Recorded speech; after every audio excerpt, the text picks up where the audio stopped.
उत्तर प्रदेश के मेरठ ज़िले से आए हैं कुछ किसान, हम उनसे बात करते हैं। और ये उन किसानों में से, उन चंद किसानों में से हैं जिन्होंने महेंद्र टिकैत के साथ भी आंदोलन किया है। चाचा, आपका नाम क्या है? मेरा नाम विजयपाल घोपला है, मैं मेरठ से हूँ।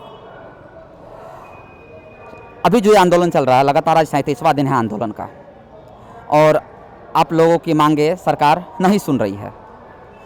इसको लेकर आप क्या सोचते हैं? देखो बेटा, सुननी तो पड़ेंगी। 37 दिन हो जाए, 37 महीने या 37 साल, हम वे लोग हैं जो इस देश को करके खुआ रहे हैं। जब तक हमारे उचित अधिकार हमें नहीं मिलेंगे, मांग तो वो कर रहा है जो कर, हम तो अधिकार मांग रहे हैं अपने। जो उपज हम पैदा कर रहे हैं, पहली बात तो उसका मूल्य भी तय करेंगे।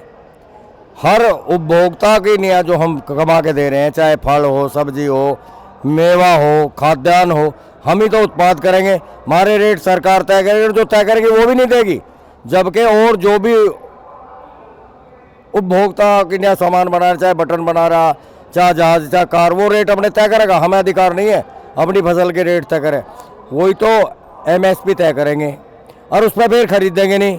ये किसानों के साथ जो अत्याचार 70 साल से हो रहा, आगे नहीं होने देंगे। और ये लड़ाई हम 34वां साल शुरू हो गया। ये चौधरी साहब के शुरू के दिन से आज के दिन तक हम लड़ रहे हैं। जब तक हम इंसाफ नहीं कर लेंगे, जब तक हम घर नहीं जाओगे। इनका सीधा कहना है कि जब तक सरकार इनकी बातें नहीं मानती है, तब तक ये अपने घर लौट कर नहीं जाएंगे, चाहे वो आज 37 दिन हो या फिर 37 महीने लगे या फिर 37 साल। इनकी सीधी मांग है कि सरकार इनकी बातों को माने। लेकिन इनके खेती किसानी में जो समस्याएं हैं, जिस पर कि सरकार लगातार दावा कर रही है, सरकार ये बात अपनी समझाने की कोशिश कर रही है किसानों को कि हम तो आपकी आय दोगुनी करना चाहते हैं। तो क्या आय दोगुनी करने को लेकर सरकार ने कुछ ऐसा किया जिससे इनकी आय बढ़ी हो? तो इन्हीं से जानते हैं। बेटा, ये जो वे लोग हैं, जब ये चुनावी वादे शुरू में कर रहे थे, इन्होंने 5-4 वादे करे थे। एक तो ये करा था 500 लाख करोड़ रुपया बाहर से होगा काला धन। एक ये कही थी 2 करोड़ नौकरी हर साल देंगे। एक ये कही थी किसान की आमदनी दुगनी कर देंगे। ये 10 करोड़ तो नौकरी खा गए, किसान की आमदनी आधी कर दी। और जो फंसा आ रहा था पैसा, उसमें गरीब मरा लाइन में, उसका बच्चा अस्पताल में जाके बेपैसे के मरा। किसान को, आम आदमी को इन्होंने बिल्कुल मिटा दिया है। ये जो है जुमले कह रहे हैं, झूठ को इनका यकीन ही नहीं करा जा सकता। अब ये जो दुगनी कहने कह रहे हैं नहीं, इसका मतलब है ये कॉरपोरेट घरानों को हमारी जो ज़मीन है, कॉरपोरेट घरानों को हमारी ज़मीन, हमारी पैदा, ये उन्हें सौंपना चाह रहे हैं। एक हमारा जो अधिकार है हम लेना जान रहे हैं। ये कह रहे हैं हम रास्ते रोक रहे हैं। हम तो घर से अपनी बात कहने के लिए जंतर मंतर जाने थे, रास्ते तो इन्होंने रोके हैं। ये झूठ बोलने के आदी है, अहंकारी लोग हैं। इनका जो है DNA आम आदमी और किसान विरोधी है बेटा। इससे पहले भी आंदोलन हुआ है देश में, इससे पहले भी कई आंदोलन हुए हैं देश में, जिस समय महेंद्र टिकैत हुआ करते थे। उस समय भी राजीव गांधी, और उससे पहले के जो उनके बाद के जो प्रधानमंत्री हुए नरसिम्हा राव, उनके टाइम में भी आंदोलन हुआ। लेकिन जो सबसे ज़्यादा चर्चाएं की जाती है वो है राजीव गांधी के आंदोलन के टाइम की, जिसमें किसान आंदोलन हुआ था। उसको लेकर सरकार और किसानों के बीच में ठन भी गई थी। तो उनके बारे में जानते हैं कि आखिर उस समय क्या हुआ था। उस समय और अभी की सरकार में आप कितना अंतर देखते हैं? बेटा, उनमें कुछ संवेदनाएं थी। ये संवेदना विहीन किसान वे है नेता। उस समय उन लोगों ने किसान के लिए दिया तो बहुत कम हो चाहे, पर भावना उनकी किसान के साथ जुड़ी रही। उसने अपनी माँ की रैली जो वहाँ मन्ना नहीं थी, वो बोट क्लब खाली कर दिया था किसानों के लिए।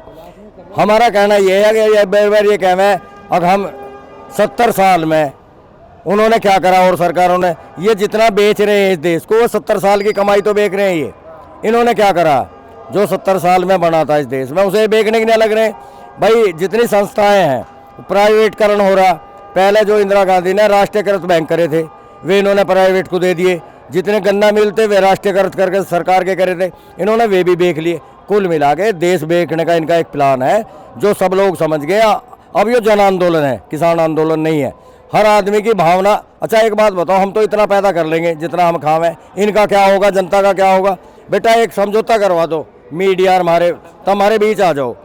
जो उत्पाद हम पैदा कर रहे हैं वे तो ये नेता ना खावें, और जो ये पैदा करे वो हम ना खावें। जो 3 महीने में बच जाएगा वो राज कर लेगा, हमारा ही तो खाओगे। चाहे वे मेवा हो, खाद्यान्न जितने भी हैं खाने के, वो सब हम पैदा कर रहे हैं। नहीं, मैं ये कह रहा था कि उसमें जो आंदोलन हुआ था राजीव गांधी के टाइम में जी, उनकी संवेदना आप कह रहे हैं कि वो अच्छी थी, किसान के साथ थी, और अभी की सरकार की नहीं है। उस समय और इस समय जो उसमें महेंद्र टिकैत आपके नेता हुआ करते थे, या उनकी पकड़ या उनका डर था नेताओं में, या फिर अभी नेताओं का डर समाप्त हो चुका है किसानों को लेकर? देखो बेटा, ये हो, मैं बताऊंगा, कोई भी आंदोलन हो, उतार चढ़ाव सब आंदोलन में आवे। अब हो क्या रहा है, इन लोगों ने, जुमलेबाज लोग हैं, रोज नया एक झूठ बोलते हैं भटकाने की नहीं। इनका यही काम है कि रोज जो इनके IAS लगाए हुए इन्होंने 5-6 हज़ार लोग, उनका यही है कि एक नया जुमला छोड़ दो जिससे उससे भटक जा। पर इनकी जो नीति है, उनकी नीति जो थी, चौधरी साहब सशक्त लोग थे, और ये जो संगठन देख रहे हैं, चाहे ये 40 कह लो या 2 कह लो, 10 कह लो, जितने बने हैं, ये सब उन्हीं की देन है। और आज किसान, चाहे मैं कह रहा हूँ संगठन चाहे और ज़्यादा बन जाओ, सबका दर्द एक ही है। हम सबका दर्द एक है, किसान के साथ उत्पीड़न हो रहा। उनके टाइम से हम जो तुलना करें आज के देश में, आज की डेट में ये आंदोलन जो देशव्यापी है, मैं तो कहूँ कहीं कहीं इंटरनेशनल स्तर पर है, विदेश के लोग भी ये कह रहे हैं कि अन्याय हो रहा है। तो मेरा कहना ये है, उस सरकार में, उस हमारे नेतृत्व में, जो हमारा पहले नेतृत्व है और आज के नेतृत्व में, ये तो मैं नहीं कहता समानता है, उनका ढंग उनके साथ था। पर जो हमें वे सिखा के गए, उनके साथ हमने मेरे ख्याल से 28-27 साल काम करा उनके साथ, आज भी काम कर रहे हैं। आज क्या है, ये लोग झूठे हैं, रोज एक किसान को भगाने की नहीं का, ये समझ नहीं रहे हम आमदनी दुगनी कर देंगे, कुछ लोगों को पैसे देकर बुला लिया हमें, आगे इनका विरोध करो। तो इनमें और उनमें, सरकार में भी फर्क है।